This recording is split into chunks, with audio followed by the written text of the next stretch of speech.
Andrew Mountbatten Windsor, the former prince and current river corpse, has been arrested and now may be banned from ever taking the throne. In fact, the royal family said the only way he can become king is if it comes down to either him or Meghan. During a live broadcast of Saturday Night Live, things took a sharp turn when the Weekend Update segment dropped a line nobody saw coming. Colin Jost stepped in with one of the most talked about moments of the night, bringing Prince Andrew and Meghan Markle into the spotlight with a bold punchline that instantly grabbed attention. He casually said that former Prince Andrew could become king, and for a split second, the entire room paused, almost like everyone was trying to process what they just heard and how that could even make sense. At first, the reaction wasn't smooth at all. The audience let out a wave of groans, the kind you hear when a joke hits a little too close or feels unexpectedly risky. But then everything flipped fast. As the meaning behind the joke started to click, the energy in the room shifted, and those groans turned into loud, rolling laughter that kept building. Once people caught the absurd angle behind the comparison, the reaction exploded even more, showing just how quickly a moment can go from awkward to unforgettable. The punchline hit harder because of Prince Andrew's reputation, which has been surrounded by controversy for years. The royal family has already taken clear steps to create distance, pulling back his duties and removing key roles that once defined his position. His public image took a major hit after his connection to Epstein became widely discussed, leading to his decision to step away from official royal responsibilities and stay out of the spotlight. Just when people thought that moment was the peak, the jokes kept coming and the energy didn't slow down at all. Michael Che jumped in right after, delivering another punchline that instantly became part of the viral conversation and had the whole room reacting. The audience burst out laughing almost immediately. All they had to do was shut up and do nothing. And Prince Harry and Meghan Markle were probably going to get their best news cycle in years, because we know deep down they want to bring down the British royal family. Why aren't they pushing this nuclear button and just let the world know about Meghan? Feeding off the sharp contrast in the joke, it played on the idea of someone once seen as a working royal, now being placed in a completely different and unexpected situation, and that switch made it hit even harder. That contrast between royal status and the image painted in the joke created a strong comedic effect, and it kept the momentum going without missing a beat. Then Colin Jost stepped back in and pushed things even further with another line, this time bringing up a fictional trade agreement between the United States and the United Kingdom. He joked that it was clear why the UK might not want Meghan Markle, and then flipped it by saying she doesn't seem to have strong support in the US either, turning the moment into another wave of reactions from the crowd. At this point, it was obvious that Meghan had become a frequent topic for late-night comedy, with these clips spreading fast across social media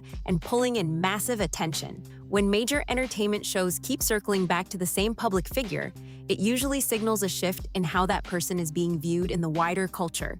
Moments like this show how Meghan's public image in pop culture seems to have changed over time. There was a period when coverage in the United States leaned more supportive toward Meghan Markle and Prince Harry, often framing their story in a more understanding light. But now, the tone feels different. Instead of being defended, they're becoming regular material for comedians, turning headlines into punchlines and keeping the conversation going in a new direction. Even earlier jokes that compared Meghan to Prince Andrew brought attention back to past discussions about social circles, with some reports mentioning that Meghan attended events where Andrew was also present years before she met Prince Harry. Because apparently they have nothing better to do than waste government time and resources, in this case for the country of Jordan and the WHO and UN's time. Andrew's confiding to friends about the not-so-secret relationship with him and Meghan Markle, and this is why Prince Harry wants to end the marriage and is so disgusted he can barely touch his woman. Since you like that, here's another. Focus on Meghan Markle's character's struggle to balance her legal career while also caring. Health organization, the government of Jordan, and others are making here is enormously appreciated. So thank you for coming. Why is a British ambassador welcoming them on a visit when Meghan Markle has trashed everything and Harry? Adding another layer to the ongoing conversation. There were even claims floating around that she may have been familiar with certain social circles connected to him, but it's important to keep it real here. none of that has ever been fully confirmed. A lot of what's been said stays in the world of speculation, and no solid proof has ever been presented to back those ideas up. Even with all the noise and attention from the SNL jokes, Meghan hasn't made any public response, and that silence is standing out. In the past, she hasn't held back when dealing with criticism, especially when it involved media coverage crossing certain lines. One major example was her legal case against the Mail on Sunday over the publication of a private letter, which showed she's willing to take action when needed. Now, old rumors about her life before Prince Harry are making rounds again, pulling her past right back into the spotlight. Some online discussions claim she attended exclusive gatherings, hosted by wealthy and influential figures, with certain forums labeling those circles in very specific ways. But again, none of those claims have ever been officially confirmed, and no verified evidence has surfaced showing she was involved in anything beyond what was publicly known. Still, the conversation keeps coming back, and people keep digging. I've savagely roasted Meghan Markle over the weekend. He said that former Prince Andrew could become king. The audience waited for the next line, almost asking themselves how that could possibly happen. Andrew Mountbatten Windsor, the former prince and current river corpse. Look at that. I gotta pause also for commentary purposes. That photo, my God, how did that get out? Oh, he looks, I mean, good. I'm not, but my God, he does look like a river corpse. Has been arrested and now may be banned from ever taking the throne. In fact, the royal family said the only way he can become king is if it comes down to either him or Meghan. Another detail that keeps resurfacing is her former blog, The Tig, which at the time looked like a polished lifestyle platform filled with travel stories, motivational content, and glimpses into high-profile events. She shared posts about parties, invitations, and well-connected hosts, and back then, readers saw it as inspiring and aspirational. Now those same posts are being looked at differently, with people analyzing every mention of private dinners or exclusive gatherings much more closely than before. There were also ideas about future plans connected to the blog that never fully materialized, adding another layer to how people revisit that chapter today. Then there's the story about a vision board that keeps coming up again and again. According to some reports, Meghan allegedly had a photo of Prince Harry on that board years before they met, which sparked debate online. If that were true, critics say it could suggest a long-term plan, but others argue that's a stretch and not enough to draw that conclusion. The truth is, this topic is still heavily debated, and nothing has been clearly proven either way. What is clear is that these conversations are back in full force on social media, pulling attention from every direction. Given all of this, her decision to stay silent about the SNL segment feels calculated. Sometimes not responding is the smartest move. Oh my God, there's so many things to unpack in that joke. First of all, the groans are brutal. Down to either him or Meghan. It's like they don't want to laugh, but they do because then listen, they laugh. They're not that bad, sorry, but they know that was brutal. Especially when reacting could push the jokes even further into the spotlight. At the same time, both Meghan and Prince Harry have continued showing up at international events, keeping their public presence active. One recent example includes their involvement in activities connected to the World Health Organization in Jordan, which brought fresh attention to their humanitarian work. The appearance carried a familiar tone, almost like traditional royal engagements, even though they are no longer working members of the royal family, showing that their influence and visibility are still very much in play. As all of this keeps unfolding, one thing becomes impossible to ignore. The conversation around Meghan Markle is no longer moving in just one direction. It's coming from every angle at once. What started as a few late-night jokes has now blended into a much bigger narrative where entertainment, public opinion, and online speculation are all feeding into each other in real time. And that shift didn't just happen overnight. For years, Meghan and Prince Harry were often positioned as figures stepping away from tradition, building a new path, and challenging expectations. That storyline carried a lot of support, especially in the United States, where their interviews, projects, and appearances were seen as part of a broader transformation. But now, the tone surrounding them feels noticeably different. Instead of being framed mainly through sympathy or support, the conversation has become more mixed, more divided, and in some spaces, far more critical. And when that kind of shift happens, late-night shows are usually one of the first places where it becomes visible. Comedy doesn't create the narrative. it reacts to it. So when multiple shows start circling the same topic, using the same names, Majesty the King has today initiated a formal process to remove the style, titles and honours of Prince Andrew. Nation have officially invited Meghan Markle, and this is nice, at a starting salary of $19 an hour. and getting consistent reactions from audiences. It signals that something deeper has changed in how people are viewing the situation. That's exactly what seems to be happening here. The jokes themselves may be quick, but the reaction behind them tells a much bigger story. Because laughter in those moments isn't just about humor, it's about recognition. It means the audience understands the reference, the context, and the underlying shift in perception. And right now, Meghan's name is clearly landing in that space where public figures become recurring subjects in mainstream comedy. At the same time, social media is amplifying everything at a completely different level. Clips from SNL and other shows don't just stay on television anymore. They spread instantly across platforms, reaching millions of people within hours. Every punchline gets replayed, every reaction gets analyzed, and every moment gets turned into a new wave of discussion. That creates a feedback loop where the conversation keeps growing, even after the original moment has passed. And in that loop, older stories, past rumors, and previous headlines often resurface again. That's exactly why discussions about Meghan's past, her blog, her early career, and even unconfirmed claims continue to pop back up. It's not necessarily because there's new information. It's because the spotlight has shifted back onto her, and people start revisiting everything connected to her name. This kind of cycle isn't new for public figures, but it becomes especially intense when entertainment, media, and online communities all lock onto the same topic at the same time. And what makes this moment even more interesting is how Meghan and Harry are choosing to navigate it. Because instead of responding directly to the jokes, President Trump also announced a new trade deal with the UK that will reopen British markets for American companies.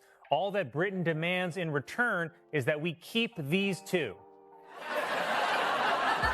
or the online conversations, they're continuing to focus on public appearances and international involvement. That approach sends a very specific message without saying a single word. It shows that they're prioritizing visibility through actions rather than reactions. And in some cases, that can be a powerful strategy. When public figures stay silent during moments of heavy attention, it can prevent the situation from escalating further. Responding directly to comedy, especially late-night satire, often risks extending the life of the joke and bringing even more attention to it. So choosing not to engage can sometimes limit how far the moment spreads. But at the same time, silence can also leave space for interpretation. And in today's media environment, that space rarely stays empty. People fill it with opinions, theories, and ongoing debates that continue long after the original moment has passed.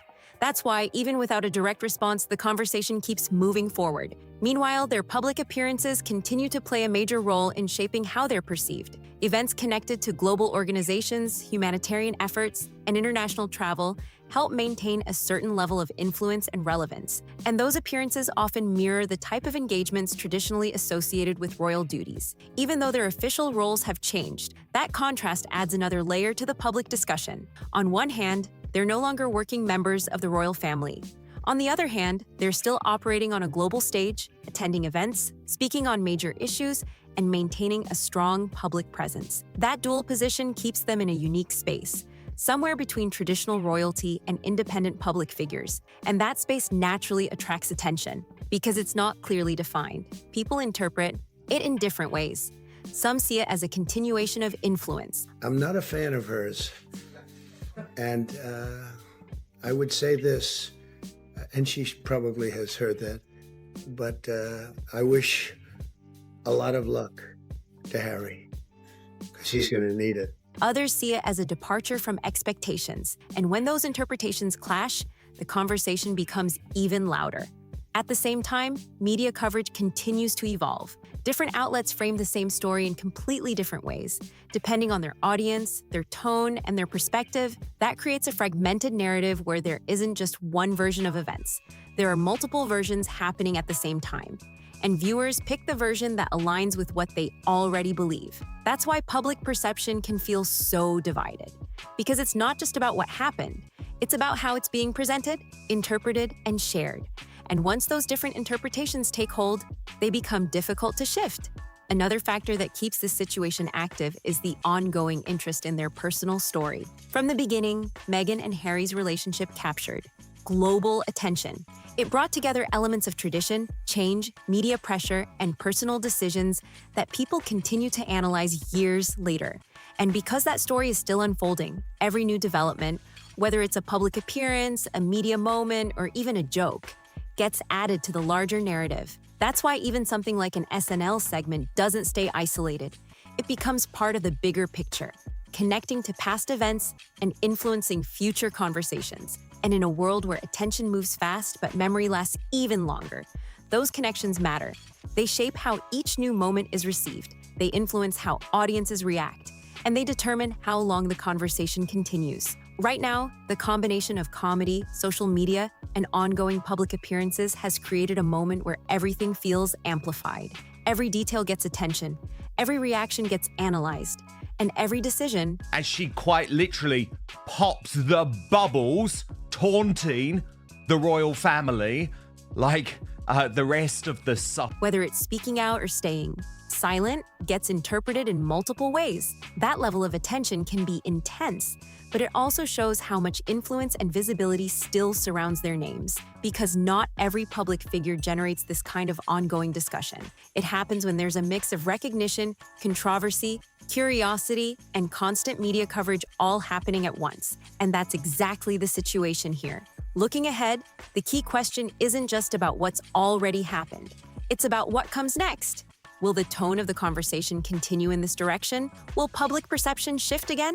Or will a new moment completely change the narrative once more? Because if there's one thing that's clear, it's that this story is still evolving. And as long as the attention remains this strong, every new development will continue to shape how it's told. That's the reality of modern public life. It moves fast, it changes constantly, and it never really stands still. And right now, Meghan Markle and Prince Harry are right at the center of that movement, whether they choose to respond to it or not. She made time to visit individuals dealing with serious physical challenges during a public appearance, creating a moment that quickly spread across headlines and social media. It was presented as a meaningful visit, one that highlighted awareness and support, and it drew attention from audiences who follow her global work. But at the same time, critics didn't stay quiet. Almost immediately, another topic resurfaced: her long-standing and complicated relationship with her father. That contrast is what really keeps this conversation alive. On one side, you have carefully planned public appearances, global visibility, and moments that position her as someone involved in humanitarian efforts. On the other side, you have a deeply personal situation that has remained unresolved for years, and that tension doesn't go unnoticed. Meghan's relationship with Sussex striking back, suing a British publisher after the Mail on Sunday published excerpts from a handwritten letter to her father that revealed painful details about their estrangement. Her father has been strained for a long time, and every time her name trends, that story finds its way back into the spotlight. Reports have indicated that Thomas has expressed a desire to reconnect, especially as he continues dealing with health challenges, which adds another emotional layer to the situation. And that's where public opinion starts to split even more. Some people see her public work and believe that should be the main focus, pointing to her appearances, her speeches, and the causes she supports. Others take a different view, focusing on the personal side and asking why certain family relationships haven't been repaired despite the years that have passed. That divide creates constant discussion, and it's not going away anytime soon. Because when personal stories mix with public image, things get complicated fast. And in today's media world, complicated stories don't fade, they grow. Every appearance, every headline, every viral clip adds another layer to how people see the situation. That's why moments like the SNL segment don't exist in isolation. They connect to everything that came before. When comedians bring up a public figure, they're not just reacting to one event. They're tapping into a larger narrative that audiences already recognize. And the stronger that recognition is, the stronger the reaction becomes. That's exactly why the jokes landed the way they did. Because people already had opinions, already had context, and already had exposure to the story. And when that happens, even a short punchline can carry a much bigger impact. At the same time, social media is pushing everything even further. Clips don't just stay on TV anymore. They get reposted, clipped, edited, and shared across multiple platforms within minutes. That creates a non-stop cycle where the same moment keeps reaching new audiences again and again. And each time it spreads, Meghan Markle is a yacht girl. That's what he's saying. All right? Now, I would say Megsy is a legend. Oh, as if the world hasn't heard enough from Meghan Markle, the Duchess of Sussex is reportedly set to relaunch her wellness and lifestyle blog, The Tig. The website was closed in 2017 when she became engaged to Prince Harry, but according to the Daily Mirror, it could go live again as soon as next week. And in a devastating fall from grace, Meghan could also become a kind of agony aunt after filing papers with the US Trademark and Patent Office that her site would dole out, quote, it picks up new reactions, new opinions, and new discussions. That's how a single joke turns into a full conversation that lasts for days, or even longer. And while all of this is happening, Meghan herself has stayed completely silent on the situation. No public response, no direct reaction, nothing to address the jokes. And that silence, it's not accidental. In situations like this, staying quiet can actually be a strategy, because responding to comedy, especially on a platform as big as SNL, can sometimes make things even bigger. It can extend the moment, bring more attention to it, and keep the conversation going even longer. So choosing not to respond can be a way to control how far it spreads. But here's the thing, silence doesn't stop the conversation. It just changes how it grows. Instead of reacting to her response, people start analyzing her silence. They start asking questions, forming opinions, and filling in the gaps themselves. And in today's online world, those gaps never stay empty for long. That's why the discussion keeps building, even without a single word from her side. Meanwhile, her public appearances continue. Events tied to international organizations, humanitarian causes, and global initiatives keep her in the public eye. One recent example includes activities connected to the World Health Organization in Jordan, which brought fresh attention to her involvement in global efforts. By the way, it's not for nothing, Dan, but I have it on very good authority now that she had a whole vision board of her life with the royal family and of the royal family themselves and Prince Harry when she was married to husband number one. Happened to have a good source on that. That's No the woman, way. the global eye. And those appearances carry a very specific image. They reflect structure, purpose, and visibility, similar to the kind of engagements traditionally associated with royal duties. Even though she and Prince Harry are no longer working members of the royal family, the style of those appearances still feels familiar to many people watching. And that creates another layer of discussion, because it raises questions about identity, role, and perception. Are they still operating in a royal-like space, or have they fully transitioned into something different? That question doesn't have a simple answer, and that's exactly why it keeps coming up. At the same time, media coverage continues to shift depending on the platform. Some outlets highlight her public work and focus on the positive aspects of her appearances. Others lean into the controversies, the criticism, and the ongoing debates. And those two sides rarely present the same version of the story. That creates a situation where audiences are seeing completely different narratives depending on where they're getting their information. And once those different narratives take hold, they're hard to change, because people tend to stick with the version that matches what they already believe. That's how public perception becomes divided. And when it's divided, the conversation doesn't slow down. It speeds up. Every new moment gets analyzed from multiple angles. Every new appearance gets interpreted in different ways. And every new joke, headline, or rumor adds another piece to the puzzle. That's the reality of being in the public spotlight. At this level, it's constant, it's intense, and it never really pauses. And right now, Meghan Markle is right in the middle of that storm of attention. From late-night comedy to social media debates to international appearances, everything is happening at once. Jordan on this humanitarian visit to the World Health Organization, who invited them to the Middle East. They were pictured meeting young Palestine patients evacuated from Gaza for medical treatment. Now, page 6 understands, this is some of the juicy stuff here. The pair flew commercial, not by private jet. Interesting. One, if that's true, I'm sure they did not enjoy that. They were probably still first. And that kind of visibility, it keeps the story moving forward whether there's a response or not. So now it comes down to perspective. Do moments like this actually shape how people see her long term? Or are they just temporary waves that fade as quickly as they appear? Because in entertainment, things can change fast. Today's headline can disappear tomorrow, or it can become part of a much bigger narrative that sticks around for years. And that's exactly what makes the situation so interesting to watch, because it's still unfolding, it's still evolving, and every new development has the potential to shift the direction again. So what do you think? When moments like this hit major platforms like Saturday Night Live, does Meghan Markle simply brush it off and keep moving forward?